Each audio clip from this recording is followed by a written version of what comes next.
Hey Scandal fans. So in this video, we are basically going to talk about one thing. Who is the mole? Who is the mole? I don't know, and the more I think about it, the more confused I get. I think when I did my video this week, I decided that Sally Langston was the mole, right?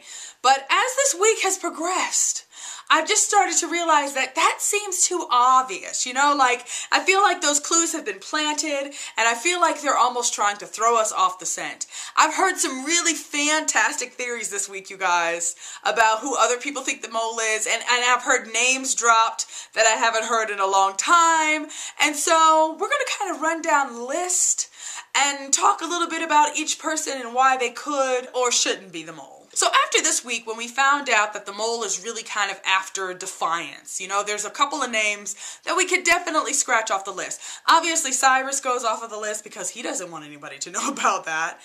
Melly is another name as well that gets scratched off. I've heard a few people throw around the possibility that Fitz is the mole, so let's talk about that for a hot second. He's the person that I'm just like, please don't let him be the mole. I just absolutely do not want it to be him. And while I do think that Fitz would look into Defiance, you know, especially after he found out about it, I don't think that he would, you know, try to kill the hostages or put people in danger. I don't think he would do that. So that to me kind of counts him out. Another name that came up this week that I thought was really interesting was David. What if David is the mole, you guys, right? Because obviously OPA ruined his life, and that all centered around Defiance. So what if David is basically trying to get this kind of like ultimate revenge, try to clear his name, try to be like, look, I told you people that I was right, and I'm going to prove that to you. What if it's him? So that's a thought to me, you know, that David could be the mole.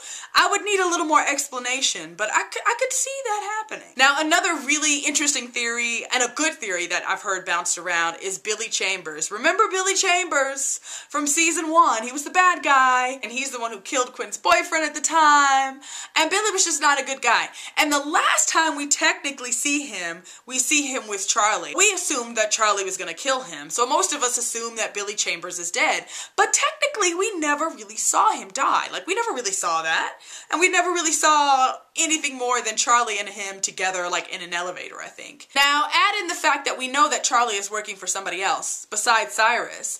It could be Billy Chambers. I mean, like, that to me is a really good theory. Maybe Billy Chambers offered him something, you know, to not kill him, and now the two of them are working together. Plus, we know that Billy Chambers wants to destroy Fitz. I mean, that's like his ultimate goal in life, and obviously Defiance would do that. So I think that's another really, really good theory. Now, with some of the more kind of far-fetched ideas, I'm gonna need a lot more backstory to make them believable, you know? So, I don't know, let's talk about a few of them. One would be Lauren, Fitz's secretary, right? What if she is the mole? And I thought that was kind of an interesting idea, because obviously she would have access to kind of all of that information that Fitz has access to, which would be all that kind of confidential stuff. Now, if she is the mole, this poor woman who has the worst job in Washington, I think both Melly and Cyrus probably drove her to do it, because they have driven this poor woman crazy this season. I've also heard some theories about Hal or Tom being the mole. Part of me wishes that Hal was the mole, just because Hal's kind of annoying and he's kind of a traitor already with those blinking eyes. So, you know, I wouldn't mind him going to federal prison for a few years. Let's talk about the people who work at OPA, because I've heard pretty much everyone else's name come up as well as the mole. Harrison, maybe it's Abby, or Quinn, or even Huck. And Huck is the one that I could see, like, the least doing that at all. And isn't that funny, since he's the one who was the assassin? The real reason I couldn't see Huck doing it is just because I couldn't see him doing that to Olivia. Could it be Harrison? Could it be Quinn? You know, obviously Quinn is connected to Defiance, and she's got some issues there because her fiance was killed. So she's probably the strongest one out of the bunch. But again, I think with any of these, I would need more backstory. And I have a feeling that whoever the mole is, we're going to get why they did it, and it's going to be something more than we have ever seen before. Another interesting person from OPA that's been brought up is Steven. Do you guys remember Steven from season 1? Somebody brought that up. What if Steven is the mole? I thought that was really interesting, and it would be really cool to see him come back on the show.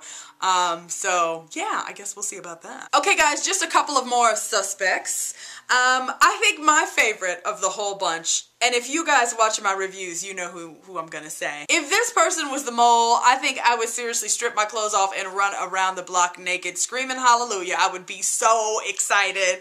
And that person is Edison. Fingers crossed that Edison is the mole, you guys. I think he's the person that I want to be the mole, like, the way most. And if you think about it, Edison does have the means, right? Because he works on the, like, intelligence committee in Congress or in the Senate or wherever he works. And we obviously know that he has a motive, especially if he's found out about Olivia and Fitz for real. I would just love it if Edison was the mole. That's the only way I want Edison to come back on the show. Please be the mole. Please, please, please. Another name that I've heard tossed around is James. But again, I think I kind of lump him in with the ones who seemed really kind of far-fetched to me. It doesn't seem to me like James would want to kill hostages, you know? Like, he doesn't seem like he would go that far to prove a point. I think one of the best theories that I've heard this week is that Governor Reston is the mole, right? Now, if you guys remember, Governor Reston is the man that Fitz beat in the election. And he did that, of course, by a very small percentage of votes. So what if Governor Reston found out? He does some digging because he's upset that he lost the election. He totally has motive. And then at the same time, you could totally see him like wanting to make Fitz seem unfit as a president, hence the hostages dying. Because I remember when that was happening, Fitz was like getting slammed in the press for what was going on. So yeah, I could totally see that. We also have seen the dark side of Governor Reston, you know, in his dealings with Olivia this season. So he, to me, goes to the top of the list. And just because, hey, why not? I was also thinking this week, what if freaking Olivia Pope was the mole, you guys? I would lose my mind. There's no reason that I could think of why she would be the mole. It doesn't make any sense, but boy, what if Shonda Rhimes figured that out? That would be crazy. So for me, as of right now, I think my top candidates are going to be Governor Reston, and then also Billy Chambers. Those are two that I would be excited to hear about and to learn about. And of course, as I said earlier, I still have my fingers crossed for Edison. We do know in this week's episode that Olivia is going to get betrayed by somebody at OPA. So that, again, you know, kind of brings to mind that it could be one of them or they could be working with one of them. I don't know. It's so crazy. I just really can't wait till Thursday night when we're going to hear exactly who it is. I'm very, very excited about that. And of course, as I said earlier, I still have my fingers crossed for Edison. Okay, guys, now it's your turn. So you tell me who your top 2 picks are for the mole. Write those down in the comment section below. And yeah, I'll see you guys later this week when we find out on Thursday night. Please let it be Edison. Please let it be Edison. Okay, bye.